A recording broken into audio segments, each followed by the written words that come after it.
will gather at Catland Books, which says it is Brooklyn's premier occult bookshop and spiritual community space. So if you find yourself in one of Brooklyn's lesser occult bookshops and spiritual community spaces, then you've come to the wrong spiritual community space. The invitation on Catland's Facebook page reads, quote, and this is a real quote, "Please join us for a public hex on Brett Kavanaugh upon all rapists and the patriarchy at large, which emboldens, rewards, and protects them. Kavanaugh will be the focal point, but by no means the only target, so bring your rage and all of the axes you've got to grind," unquote. Now, clearly, witches casting spells on a conservative justice is very politically appropriate, since nothing says leftism like bizarre superstition mixed with rage and hideous-looking green-skinned women with warty noses grinding their axes. In fact, I think the actual dictionary definition of leftism might be superstition, rage, and hideous-looking women grinding axes. According to the invitation, the hexing will feature a ceremony in which Nancy Pelosi and two other hideous crones dance around a boiling brew in a huge black kettle, singing "Double, double, we're in trouble, Obama's policies are rubble, eye of Newt, and toe of Mitch." I can't think of a rhyme for Mitch that fits Pelosi, so I'll leave it there. Anyway, the invitation says there'll also be a second ritual afterward called, again, this is real, the Rites of the Scorned One. So I guess Hillary Clinton will be on hand as well. The witches say they're hoping a ceremony of malevolent females intoning useless nonsense in service to the evil one will attract everyone who still believes in the Democrat Party. Namely, malevolent females intoning useless nonsense in service to the evil one. Trigger warning, I'm Andrew Klavan, and this is The Andrew Klavan Show. I feel hunky-dunky, life is tickety-boo. Birds are winging, also singing hunky-dunky-doo. Ship-shaped ipsy-topsy, the world is zippity-zing. It's a wonderful day, hurrah, hooray, it makes me want to sing. Oh, hurrah, hooray. Oh, hooray, hurrah. All right, we are back. It is Thursday, and yet, once again, I would have to say the Klavanless weekend has been canceled. Tomorrow is Friday, so the third episode of Another Kingdom Season 2 will be available to everyone. Please go on iTunes and subscribe there. If you're not going to subscribe to dailywire.com, which is what you should do, of course, if you're a human being, if you're any kind of person at all. But if you're not, please go and subscribe on iTunes. It'll take you a second, give us a 5-star rating. It really, really helps. And I think you'll like the story. I think it'll be a joy for you as well. Also, I'll be at Politicon. So come to Politicon this weekend in Los Angeles, and you will catch all of your Daily Wire favorites and me. On Saturday at 4 p.m., I'm doing a panel entitled Draining the Swamp. And on Sunday, I'll be joining the Daily Wire crew for a rousing town hall style event. You don't want to miss this. Make sure to use promo code DW when you get your tickets so they know that we sent you. And also for that, you get nothing, I think, right? That's all they get. You get to know that we sent you. What else? I also would like to thank William Reinsch, who I don't know if that's how you pronounce it. It's Reinsch. He sent me this lovely portrait of me, which I really appreciate and may take home and hang it, because if I leave it here, I know Shapiro will be in here throwing darts at it, and so and that will ruin it. But I really do appreciate it. It was very nice of him.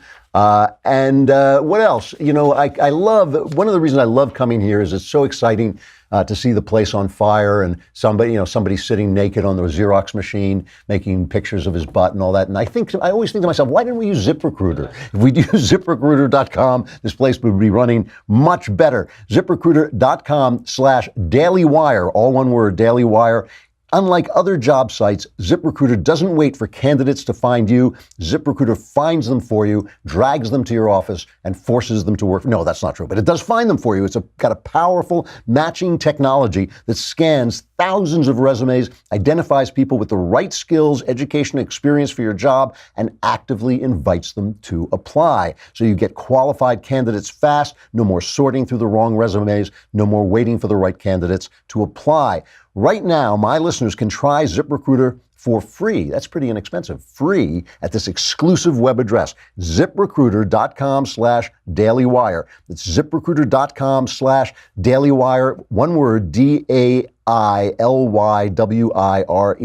ZipRecruiter.com/dailywire. It is the smarter way to hire. Do not let what happens here happen to you. All right. You know, one of the things that I've been just fascinated by in the Trump, I'm always fascinated by the press. Obviously, I'm always fascinated by the media because I'm a storyteller and I'm watching them tell stories and I'm watching the way those stories do set the agenda for what we're talking about. And one of the things that's been so fascinating about Donald Trump is that he manipulates the media.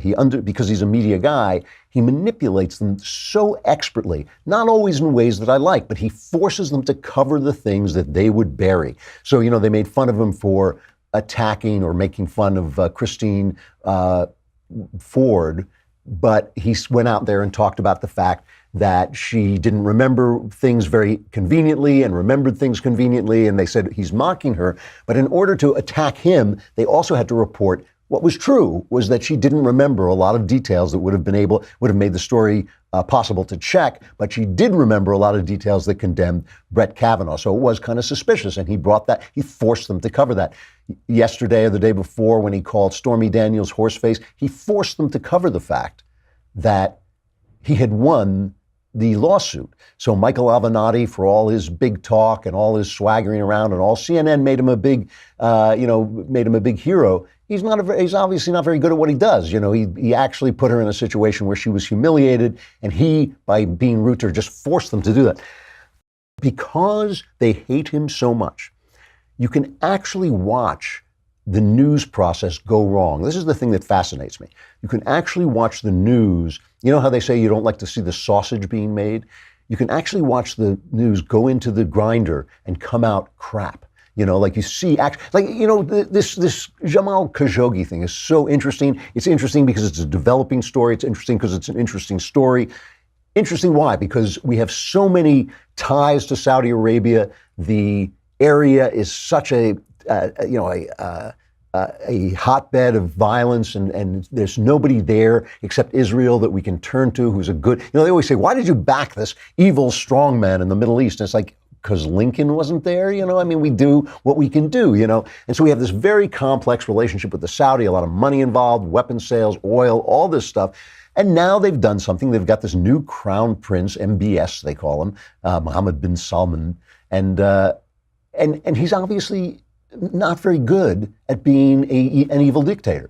He's an evil dictator, but he's just not very good at it. He keeps making these stupid evil dictator mistakes. He probably didn't finish evil dictator school. I think he probably got through maybe a year of evil dictator school and thought, I have this. When you're a crown prince, who's going to say to you, no, my friend, you do not yet know how to be an evil. No, I finished, the first year of evil. Yeah, you want a few more years of evil dictator. He's just not very good at it. He just keeps bumbling around, kidnapping and killing people and making the country look ridiculous. And of course, we are very gullible. So like he lets women drive and we go, oh, he's a reformer, not noticing like the 17 journalists who suddenly vanish from different countries as he carries them away. So the New York Times, a former newspaper, runs a story today, and a lot of people are running the story. A Turkish official says he's got an audio tape of Khashoggi being killed in the Saudi consulate in Istanbul by the evil Saudi Arabian hit gang that was supposed to have arrived there. Now, you'll notice no one, I don't believe, at least as of the last time I was looking, which is a few minutes ago, nobody has heard this audio tape. And that we have every reason not to trust the Turks in this situation. They don't like them. They have plenty of motives to get between us and the Saudis. They themselves are, vying for power in the region. But it's a good story. It's a good story, and you want to put it forward. What's interesting about the Times is they write it as if they had heard the audio. They tell you that they haven't, but they write it as if the story is true. It says, Saudi agents were waiting when Jamal Khashoggi walked into their country's consulate in Istanbul 2 weeks ago.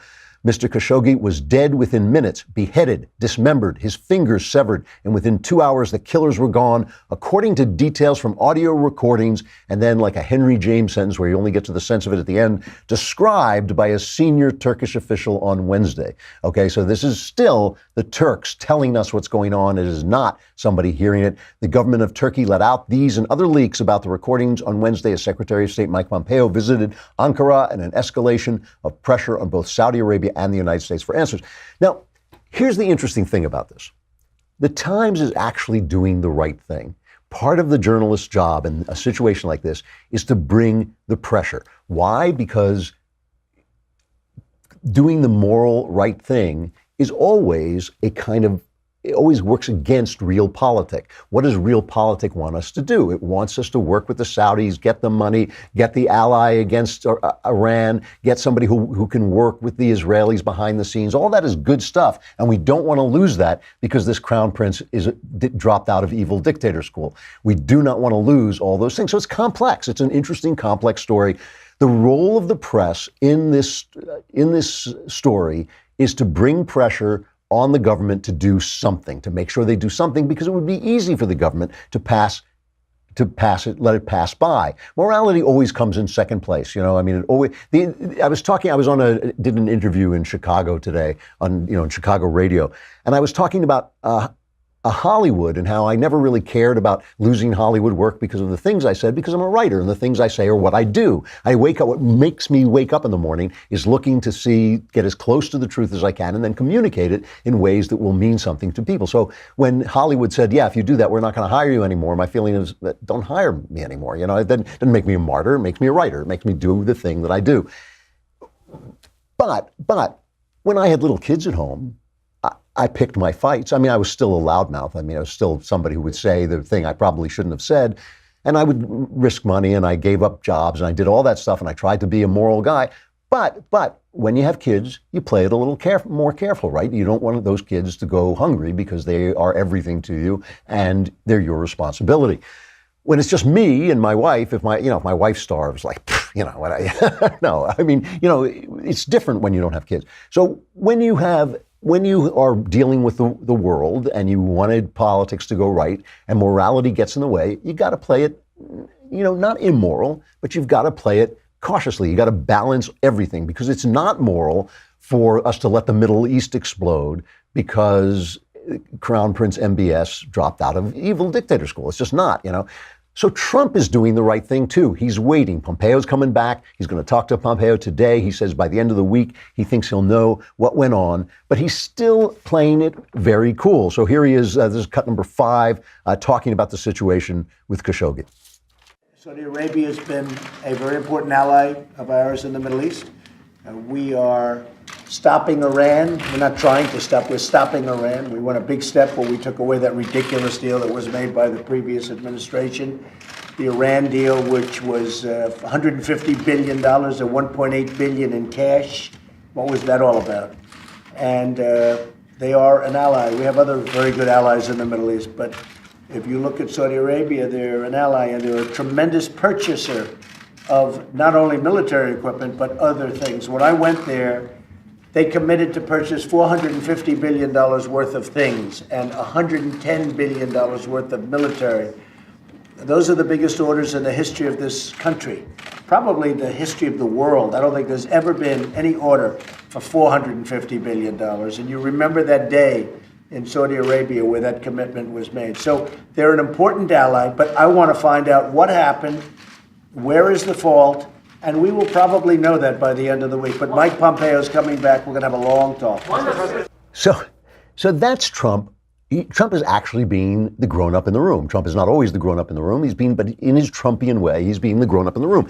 It is the job of the New York Times, and I'm giving credit to the New York Times, a former newspaper, a newspaper that I think has really become leftist trash, but that is doing the right thing. Bring the pressure, make sure the government knows that we expect them to do the moral thing. There's Donald Trump doing the right thing, saying what he's supposed to say, that wait, this is a complicated situation. We got a lot of stuff going on. Let's get the facts first. We're not going to do the Brett Kavanaugh and just say people are guilty because somebody accuses them. We know there's a lot of mystery and deception going on in the Middle East. Let's wait. So two folks doing the right thing. Who else is doing the right thing? I think the senators are doing the right thing. I think when Lindsey Graham came out and said, this will not stand, I'm not going to deal with these people, I think he was doing the right thing. Marco Rubio talking about it too. He's just making sure that they know that the government, because the government is not just Trump, the government is the legislature as well, making sure that they know. Here's Rubio doing the right thing. Luring someone into a consulate where they're thereby murdered, dismembered, and disposed of is a big deal. And by the way, this happens to be a green card holder of the United States and who have been a journalist, but he could have been a maintenance worker at the Washington Post. It wouldn't have mattered. It's a human being whose life was taken by a direct act of a foreign government by luring him into a diplomatic facility in a third country. I mean, any one of those factors is bad. Put them all together, and it's catastrophic. And as far as arms sales are concerned, it's not the money. There are other countries we could sell that to, imports. It's just not the money. The arms sales does give us leverage over a country. When they have our weapon systems, they need our maintenance, they need our replacement equipment and the like, and it gives us leverage over their behavior. That's why we're talking about arms sales now, because it's leverage. But they'll buy those weapons from someone else. But I don't care how much money it is. There isn't enough money in the world to purchase back our credibility on human rights and the way nations should conduct themselves. And we lose our credibility and our moral standing to criticize Putin for murdering people, Assad for murdering people, Maduro in Venezuela for murdering people. We can't say anything about that if we allow Saudi Arabia to do it, and all we do is a diplomatic slap on the wrist. Marco Rubio doing the right. I talk so much about the lies and the dishonesty and the leftism and the bias of the press, the idiot bias of the press. I just wanted to point out that this is the way things should work, all right? Trump should be the grown-up in the room. Marco Rubio and Lindsey Graham should bring some pressure. The New York Times should bring some pressure. This is the way things should work. This is the negotiation in motion. This is the way we get to a place where finally in the end we say, well, this is how we're going to punish Saudi Arabia, but this is how we're not going to blow up the relationship altogether. That's what we're trying to get to. Everybody's got to play his part. Now let's watch this turn to garbage because of our media. Okay, now let's watch. That's how it should work, and that's how it does work a little bit. And now let's watch it turn to garbage. First of all, we have the detectives of the press, the Sherlock Holmes, of the press. They found the murderer of Jamal Khashoggi. They have found out who is responsible for this crime. This is cut number 10. We've got a president that has already named journalists as being the enemy of the people. So don't be surprised when other countries take on a journalist, murder them, chop them into pieces, and dispose of them. Did Donald Trump, who has always been critical of the Washington Post, always been critical of its ownership, did anybody in the administration, did Jared Kushner, did they give MBS sort of a nod and a wink to say it's okay? The president expressing concern that Jamal Khashoggi is a reporter. He's a columnist, really, and a critic of the Saudi government. That stands in contrast with a message that the president has frequently sent to the American people and to his supporters, that the media are the enemy of the people. How do you square those two? I wonder if you look at what's happened in the last 12 days and you wonder if enemy of the people rhetoric, not just from President Trump, but also then from other world leaders, has anything to do with this, anything at all. Brian Stelter and Joe Scarborough and the rest of it, they should put their heads in a bucket just to wash the crap out of their brains, okay? Because this is like, put your petty bias, if you want to sit around at dinner and say it's all Trump's fault, but don't go on TV, don't go in front of a camera and take your petty, stupid, biased point of view and blame the American president for killing a man, which is essentially what they did. That is the news turning to crap. You saw what it should look like when it works right. There's nothing wrong with taking a stand and saying something must be done. There's nothing wrong with bringing pressure. That's what the press should do. It should bring moral pressure on the government because the government wants to act always in terms of real politics, but the press should be there as a moral voice. Donald Trump didn't do this. Donald Trump, they keep saying, well, all he cares about is the money. It's not all he cares about. He didn't do this. He didn't kill anybody. They are the enemy of the people because they do this garbage. This is an actual serious situation, a delicate, foreign policy incident, an international incident that has to be dealt with. Unbelievable. And then just to make sure that they haven't quite destroyed every vestige of responsibility, every vestige of trust we would ever have in them, they have to make it about their little game that they play, identity politics. It has to be about race. So Jason Johnson is on MSNBC, and I don't usually pick on MSNBC because I know they're just leftist clowns and they announce it. It's not like they lie about it like the New York Times. But you just have to listen to this. Cut 4. He basically said, I don't care. It was a brown journalist. He's not an American, and I'm perfectly happy with our relationship with Turkey, and I'm perfectly happy with our relationship with Saudi Arabia. Do you think, I just want to be clear about what you're saying, you think it might have been different if it was a different person? Oh, yes. I think there is a possibility. Look, I'm not going to name any particular news networks, but I suspect that if this was someone who was an American who was born here of a different color and perhaps representing a news outlet that the president was more happy with, he may have a very different opinion about how serious this is and whether or not Saudi Arabia should be held accountable. You know, when I hear this, when I hear that he doesn't care, that Trump doesn't care about this guy because he's brown, a brown journalist, which he barely is, the words that come to mind are the immortal words of Chris Cuomo. You are not a banana. This is Chris Cuomo's. That is the worst insult that Chris can throw at you. You are not a banana. You know, this is the way you get guys like, there is a video going around, you may have seen it because it's practically gone viral, a video going around of this guy tearing up signs in Texas for Ted Cruz. Like, what makes this guy think that his point of view is so precious that he has the right to commit these acts of vandalism? But he's tearing up signs, and the guy who put the signs there goes after him with the video cam and gets him on tape. And this is how you get this guy. It's this constant barrage of bias and stupidity, twisting every story to their left-wing purposes. Every single story creating this cloud, this atmosphere that something is terribly wrong when nothing is wrong except in Saudi Arabia. Here, look at this video of this guy tearing up the Ted Cruz signs and being challenged by the guy who put them there. Appropriate response. That would be. You know, I have bought 100 of these. I'm about to put more out.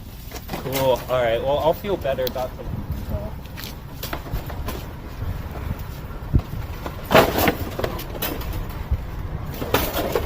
I hate Ted Cruz. I hate Ted Cruz. I hate Ted Cruz.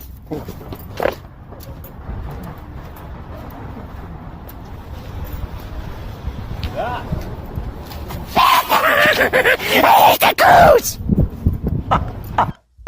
It's The Exorcist. The guy's been possessed by the spirit of CNN. They're going to bring in a priest and they're going to do a service over him, and Don Lemon is going to spew out of his mouth this great green slime of Don Lemon. I mean, this is how you get these guys. This is how you get these guys who are screaming at people in the street, who are vandalizing buildings. This is how you get these college students who think their rage is the same thing as righteousness. You know, this is how you get them. I mean, really, I really feel like, you know, I can't remember who it was who played the priest in The Exorcist, but they should just bring him in and just see if he just vomits up Chris Cuomo. He just vomits up MSNBC. Unbelievable. And the only thing I can tell you is, the only thing that really struck me is they have kept such watch over the culture to make sure that they can do this. You know, remember how they canceled Last Man Standing, the Tim Allen show, because he plays a conservative in the show, and they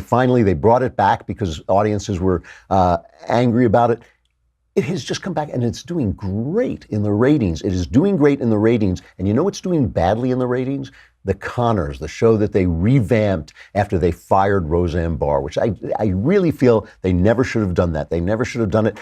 Everything they do is to protect this voice that they have, this power that they have, to set the narrative, to make it seem as if, you know, everything is about Trump, that Trump is going over and killing journalists because they're brown. I mean, that was basically the story that you were hearing from all those people. You know, Trump is letting journalists die because they're not the same color. You know, it's like, what on earth? What on earth? And that's how you get these crazy guys. And you wonder, why is everybody angry? It's not because of the politics. It's really not. Things are going really well in this country. We keep hearing there's a crisis in this country, a crisis of insanity, induced insanity, because these guys have control of the narrative and they will not share. They will not let it go. They're pulling down Facebook pages like crazy, conservative. They knocked my friend Gay Patriot off Twitter, while meanwhile Louis Farrakhan is calling Jews termites on Twitter. Not a word. Absolute silence from the Twitter folks about this. Why? Because Louis Farrakhan isn't a right-winger. That's why. They're in the run-up in the run-up to the midterms, they are just trying to silence conservatives. They are so desperate to hold on to this narrative, and they don't understand, or maybe they do and they don't care. They don't understand that this is what's causing the division. If you let people talk, they will talk it out. If you let people say what they want to say, we Americans will find a way. You know, we're going to stay on Facebook and YouTube today so you can hear this excellent interview with my friend Eric Metaxas. But please subscribe. There's so much to subscribe for at this point. We've made it absurd. It's absurd. I mean, you're sitting there with $10. What are you going to do? Turn it into a paper airplane? What can you do with $10 when you can get in the mailbag and get all your questions answered with 100% accuracy? Where else can you get that kind of guarantee? You can hear Ben, you can hear Knowles, you can hear Walsh, you can listen to Another Kingdom on Mondays instead of waiting on Fridays and get all this incredible visual stuff we've got in there. And if you subscribe for the year for a lousy $100, you get the Leftist Tears tumbler, which, God willing, you're going to need as the midterms come closer. All right, let us talk about Eric Metaxas. He is a great guy and one of the truly entertaining, thoughtful people in the world. He's a New York Times #1 best-selling author for his biography of Martin Luther and of Bonhoeffer, which I thought was a terrific book, a really good book. He hosts the Eric Metaxas Show, which is nationally syndicated. And his new book is Donald Drains the Swamp, which is a kid's book, which we'll talk about guess who, draining the swamp. Pretty hilarious. Here is Eric Metaxas. Eric Metaxas, it is good to see you. Thank you for coming on. It's good to see you. This technology is scary to me. It's unbelievable. It's amazing. I can almost smell you, really. It's true. Now, a lot of people say that. I don't know what that is. So you have gone from writing your best-selling books for adults. You're now trying to poison the minds of little children by teaching them about Donald Trump. What on earth would cause you to sink to that level? Why would you do such a thing? Well, a lot of things could cause me to sink to that level, but I will tell you specifically what caused me to sink to that level. Specifically, first of all, it's an interesting thing. Now, have you shown the book? Has the audience seen the book, or should I hold up my copy so they know what we're talking about? We will, through the magic of technology, we will have the book shown on. The reason I ask, because when you look at it, of course, it looks like a children's book, but I didn't conceive of it as a children's book. I conceived of it as a humor book for adults. Some people know that I joke around. I've written humor. Even when I was back at Yale, I was the editor of the humor magazine. I've written humor for the New York Times and whatever. But now the whole magazine, the whole paper is humor. So I no longer write humor for them. But I said, I want to write something that celebrates this president in a fun way and that kind of, pokes some fun at the swamp and the bipartisan members of the swamp. And I thought of this kind of fable. And I said, wouldn't it be fun to do a humor book that's like a children's book? The problem, Andrew, is that the humor is so sweet. It's not mean political humor, that it works also as a children's book. So lots of people are buying the book for their kids. And really, it works as a children's book. It's a cute book about a caveman named Donald who goes up against the swamp creatures and drains the swamp. It's very cute. So adults will find the humor in it because there's a lot of adult kind of humor. But at the same time, it's sweet. It's not meant to be mean. Now, you were an early Donald adopter. You really sort of saw what was coming pretty early. Am I right about that? Well, I would say that the genuine answer to that would have to be yes and no, because there were people who saw it far earlier than I did. I'm a New Yorker, so I have mixed feelings. In other words, I have been in a world that it's like we know Trump, we know how he thinks, and I thought of him as a vulgarian, as somebody who, when it came to the culture, he bothered me. There's something about the way he came across and things. But during the primaries, a friend of mine, the guy who actually is my co-author on this wonderful book, and he's the illustrator of the book, Tim Raglan. I was talking to him on the phone. We're old friends. And he said, Eric, you're missing it. This guy's a folk hero. And I said, what do you mean? And he starts saying, have you seen these rallies? Watch him. He's a folk hero. There's nobody like him. So I started watching him, and I thought to myself, you know what? I'm buying what this guy's selling. This guy's hilarious. He's unbelievably funny. He connects with the common man like no one I've ever seen. And what he says actually makes sense. Frankly, I was shocked. And I sort of fell in love with him. I mean, if you can believe it, I wrote a humor piece for the New Yorker kind of making fun of Trump, right? And they published it. It was called A Few More Trump Bible Verses, kind of making fun of his biblical illiteracy. I remember that, yeah. Right. But in the course of making fun of him and writing in the voice of Trump, I found myself having an affection for him. And I sort of said, this is a folk hero. My friend is right. So I pretty quickly, depending on when people jumped in, but it was still in the primaries. I wasn't able to announce it, publicly. I have a radio program. I have a lot of people that might disagree, but I said, when he finally won the nomination, I'm going to have to, go with him, because obviously the antithesis, his enemy, his opponent is, Hillary Clinton. I don't think we have much of a choice, but I was astounded how many people still said, I will never vote for him. And I thought, I don't think you understand. There's actually not a third candidate. And I kept thinking, am I missing something? Is there a third? Is Ross Perot running? What did I miss? John Anderson? Who's running?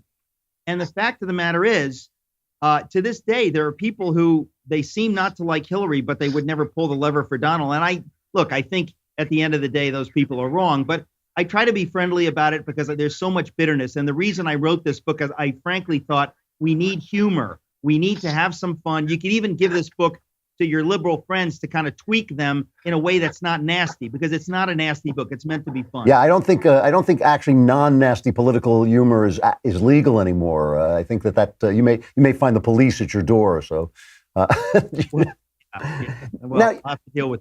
Now you've been a powerful Christian voice, and I'm going to talk about that more in a minute.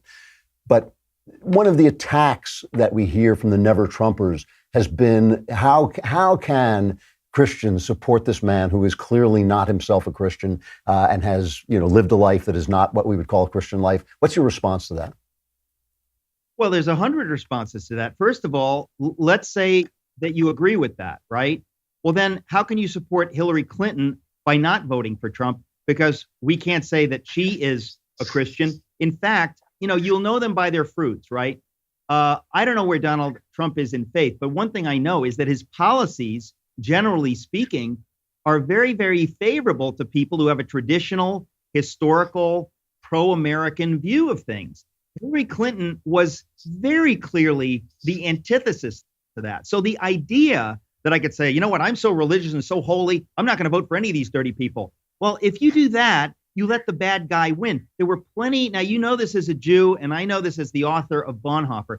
There were plenty Christians in Germany in the 1930s who did not stand up to Adolf Hitler because they were too holy to get their hands dirty to politics. You want to talk about having blood on your hands? When you sit on your hands, you can get blood on your hands. Let me put it that way. And these people sat on their hands, and there are a lot of people sat on their hands when Romney was running, because they said, I'm not going to vote for a Mormon. I'm a Christian, and he's not a.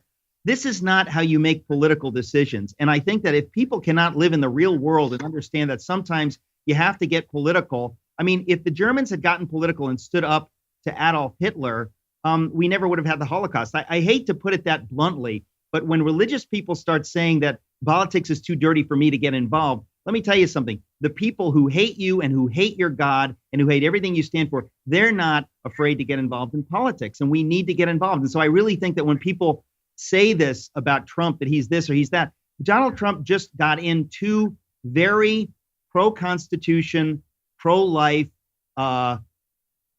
historical originalists, on the Supreme Court. Now, what do we think Hillary Clinton would have done? I don't even think somebody like George W. Bush would have the guts to put in people the way Trump did. And so you have to give him credit for that. He's not our pastor in chief. He's meant to be a politician and a president. And so I find most of these arguments really to be beside the point. But people are very emotional, and I don't know what to say. So that's why I wrote a goofy humor book. There's a piece. I think you and I are on the same page that one of the biggest questions of our time is whether Christianity is going to continue as a major force in the West. And I think that this is something that people have been talking about in Europe for a long time. Today, there was, I believe it ran today, was an article in the New York Times that has gotten harder and harder to speak about God. And he says that, he once he moved to New York, he found that the language that he would use to speak about God had actually deserted him. That seems to me like a real thing. Do you believe that is actually something that's happening? Do you find that to be a problem in New York? Essentially, I do. And the author is a friend, Jonathan Merritt. We disagree strongly politically, but I think he's quite right on that. He's a Christian.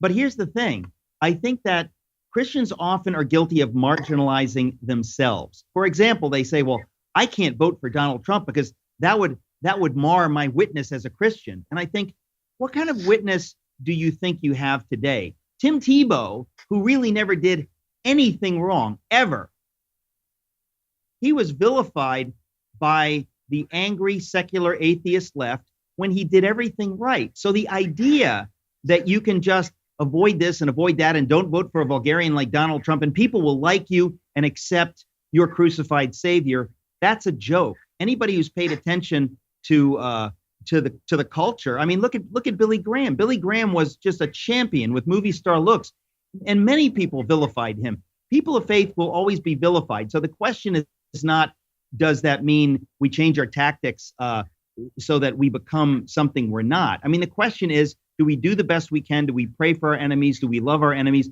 I really think that people can worry about this so much that we marginalize ourselves. I think that we need robust voices for faith in New York. I live in New York, as you know. We need robust voices for the Christian faith and for God all through the culture. And to the extent that I can do that, I will. But I think there's a reason most of my fellow evangelicals voted for Trump. And when people make that sort of a dirty political calculation, that's not fair. That's wrong.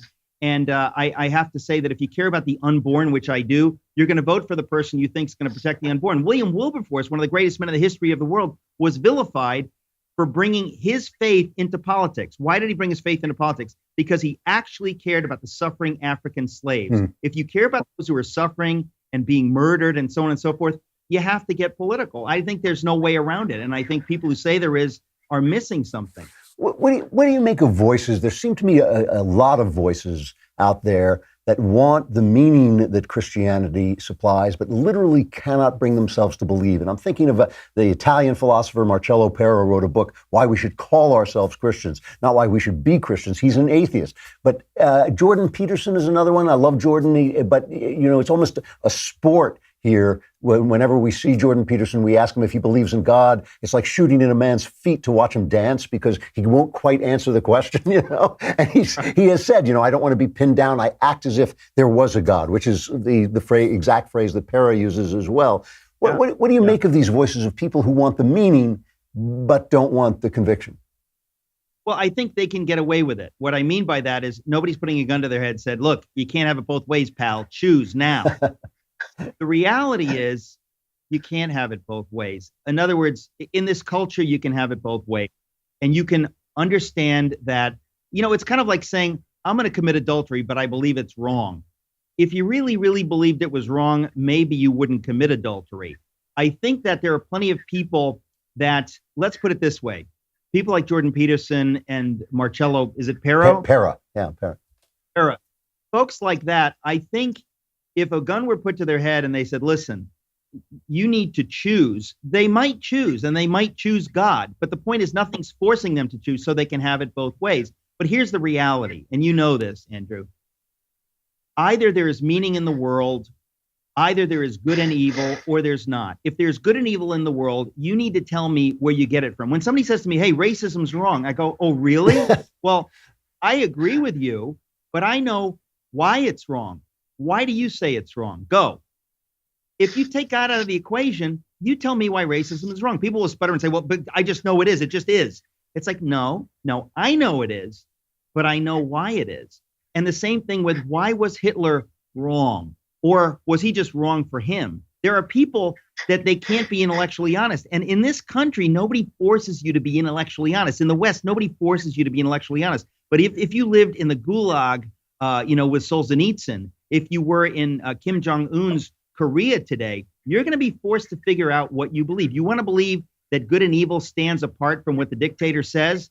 Well, at that point, you better be a Christian because you're not going to have that right. So I think people are just being intellectually dishonest because they're allowed to be. That's a great point about the West. That's a great point about the West. You run this thing in New York, which I've been fascinated by. When I'm in New York, I'm usually there for such a short period of time, and I have a lot of family, so I've never gotten to go to it. But you run this thing called Socrates in the City. What is that about, and why did you start that?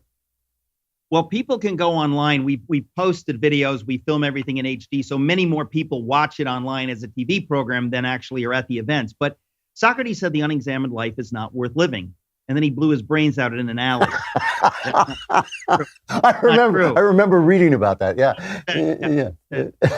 No, Socrates said, because I'm Greek, I kind of thought, okay, in New York City, speaking as a Christian, a person of faith, conservative, I thought a lot of people don't think about the deeper things. We don't examine our lives, because at cocktail parties, you don't want to talk about the meaning of good and evil and whatever. You stop doing that as an undergraduate. And when you enter the real world, places like in New York, you avoid those conversations. I thought that's not healthy. Socrates was right. The unexamined life's not worth living. Let's examine the big questions. So I said, I will interview people who have something to say. And it doesn't always need to be on the big questions, but it always touches on the big questions. The other day, we had Mark Helprin, the brilliant novelist and conservative writer. We've had all kinds of people from all across the spectrum. Frankly, I interviewed my friend Dick Cavett about celebrity, and he interviewed me about miracles. Socrates in the City is just meant to be kind of a long form. It's kind of like the Dick Cavett show, except not on ABC or PBS, but it's something that I feel we need. So if people want to go to SocratesInTheCity.com, you can watch. I interviewed John Lennox, one of the most brilliant minds of our time. He's a professor of mathematics at Oxford, but he's written on science and faith, just brilliant. So there's a lot of wonderful stuff, but we're going to be doing a lot more of them in the future. Eric Metaxas, when we first met, you told me we were living proof that in Christ there is no Jew or Greek. It's always great to see you. Thank you very much. The new book is Donald Drains the Swamp. I'll talk to you again soon, I hope. Thank you so much. All right, stuff I like. This is Stuff Andrew Craven Night. That's a redo, rather a rerun from Brandon Toy. I like that one. Are we going to choose one of these, you think? Yeah, I think we should do the next week, or the next couple of weeks. We'll just do the favorites. Okay, all right, that's fair enough. Halloween, I've been watching The Haunting of Hill House on Netflix, and I'm really conflicted about it. I watched the first 2 episodes, and I decided to stop. And I'll tell you what, first, let's talk about this. The Haunting of Hill House is one of the most famous haunted house novels ever written, and certainly probably the most famous written by an American, unless you count Henry James as an American. He kind of became a British subject after a while. And he wrote The Turn of the Screw, which is one of the most famous ones. But The Haunting of Hill House is just hugely famous, a wonderful book. And if you haven't read it, Shirley Jackson, she was just a tremendous writer. She wrote a famous short story called The Lottery, which everybody used to read in junior high school. I don't know if they do anymore. And she wrote We Have Always Lived in the Castle, one of my favorite Gothic novels. But The Haunting of Hill House, I guess, is her masterpiece. Listen to the opening of this. Every time they make a movie of this is the 3rd filmed version of it. Every time they make a movie, they always put this in because it's so brilliant. This is the opening of the novel, first paragraph. No live organism can continue for long to exist sanely under conditions of absolute reality. Even larks and katydids are supposed by some to dream. Hill House, not sane, stood by itself against its hills, holding darkness within. It had stood so for 80 years and might stand for 80 more. Within, walls continued upright, bricks met neatly, floors were firm and doors were sensibly shut. Silence lay steadily against the wood and stone of Hill House, and whatever walked there, walked alone. What I love about this is you forget where it starts. By the time you get to that powerful last line of the paragraph, you forget that it starts, no live organism can continue for long to exist sanely under conditions of absolute reality. So what she's saying is this haunted house is in a condition of absolute reality. So the rest of us are actually not seeing ghosts. We are living in this fantasy world, which is just a brilliant kind of mind-bending concept. So they made this into one of my favorite ghost movies. I have 2 favorite ghost movies. One is The Innocents, which is The Turn of the Screw with Deborah Kerr, and it's written by Truman Capote. And it's just so subtle and so quiet and all about the characters and all about what is happening within the people, not about any boo stares, not about anybody jumping out. And the other is The Haunting, which is The Haunting of Hill House, 1963. Now, they remade it with Liam Neeson, and it was awful. They remade it in the 90s with Liam Neeson. It was just awful. But this is a wonderful, wonderful film. I've put it on Stuff I Like before. Produced and directed by Robert Wise and starring the wonderful Julie Harris and Claire Bloom. And here is a story. Julie Harris and Claire Bloom are sharing a room together, and it's dark, and Julie Harris starts to hear voices through the walls. And she grabs hold of Claire Bloom's hand because she's in the bed right next to her. And they're holding hands in the dark. And what you hear is Julie Harris's internal monologue. I will take a lot from this filthy house for his sake, but I will not go along with hurting a child. No, I will not. I will get my mouth to open right now, and I will yell, I will yell, I will yell. Stop it!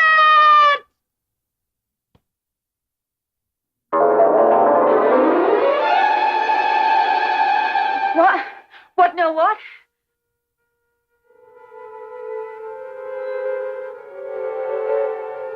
God. God. Whose hand was I holding? She wakes up, she thinks she's holding Claire Bloom's hand, she thinks she's in the bed next to her, she wakes up and the bed is moved across the room. And she says, whose hand was I holding? That to me is brilliant. That's like the scene in Paranormal Activity where they spread flour on the floor and they wake up and there are footsteps in the flour. You don't have to show people anything. It's just scary. It is scary to think of that. So what is driving me crazy about the Netflix version of The Haunting of Hill House is that they do scenes like that and then they ruin them with some big boo scare. And or some act of disgusting something, you know, some bug crawling out, or not that. It's just the twisted faces and jumping out at you. All this. They do it so brilliantly, and then they ruin it with a jump scare. And I stopped watching it after two because it was driving me nuts, you know. But Stephen King tweeted that he thinks it's a work of genius. He loves it. People are loving it. So I'm going to go back and try it again. Here is the trailer is brilliant because they show you a lot of the subtle stuff they do. They do all the subtle stuff that I love. I mean, they do stuff where, like, for instance, something will just be in the corner of the room and they won't even focus on it, which I just love that stuff. And then they'll blow it with some big jump, you know. And so I guess they're serving younger people who love that stuff, who don't like subtlety. But here's the trailer for The Haunting of Hill House. In any case, read the book because it's one of the great books. As a wonderful American novel, Shirley Jackson, wonderful American writer. Here's the trailer for the Netflix version.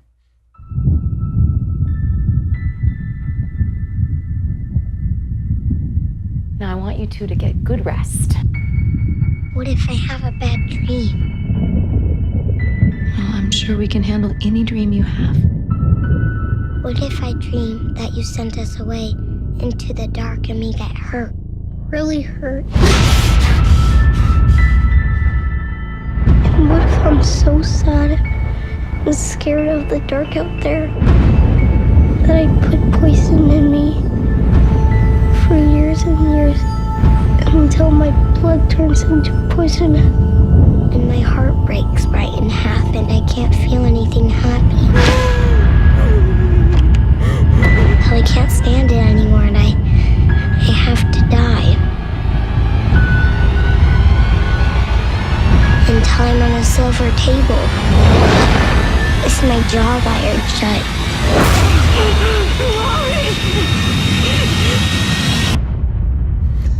So it's got some spooky stuff in it. I'll go back and look at it again. If Stephen King has great taste in this stuff. I mean, he's the one who pointed me to The Little Stranger, one of the best ghost stories I've read recently. But read the book. Shirley Jackson's Haunting of Hill House is a wonderful short novel for Halloween that you'll really like. It's interesting to me that both The Haunting of Hill House and The Turn of the Screw are about sexually repressed women. And a lot of ghost stories are about women.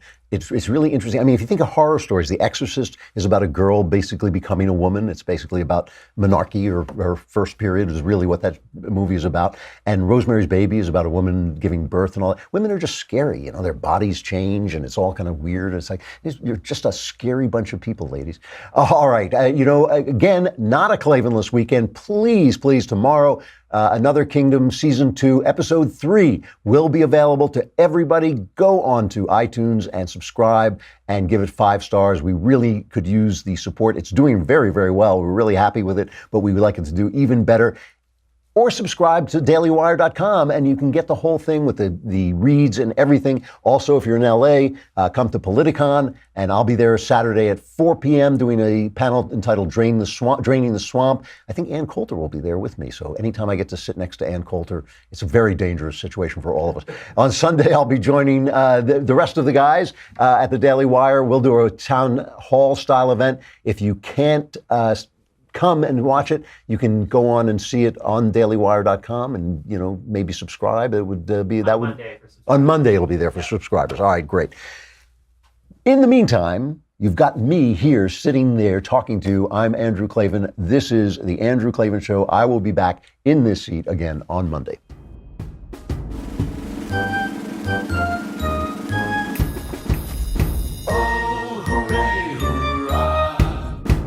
The Andrew Klavan Show is produced by Robert Sterling. Executive producer, Jeremy Boring. Senior producer, Jonathan Hay. Our supervising producer is Mathis Glover. Technical producer, Austin Stevens. Edited by Alex Zingaro. Audio is mixed by Mike Cormina. Hair and makeup is by Jesua Alvera. And our animations are by Cynthia Angulo and Jacob Jackson.